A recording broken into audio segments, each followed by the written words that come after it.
No todo paciente que tiene bruxismo, esto es importante, necesariamente tiene que tener síntomas, es decir, no necesariamente tiene que referir dolor ni fractura, puede tener simplemente desgaste y ya lo detectamos.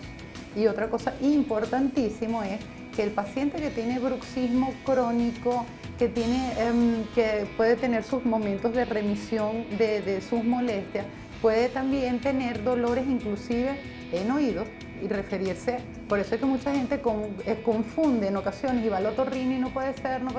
y el problema es bucal, puede tener dolores de cabeza, dolores de cuello, se relaciona mucho con la parte cervical, aparte de lo ya conocido que son dolores articulares, musculares, faciales y a nivel de dientes inclusive.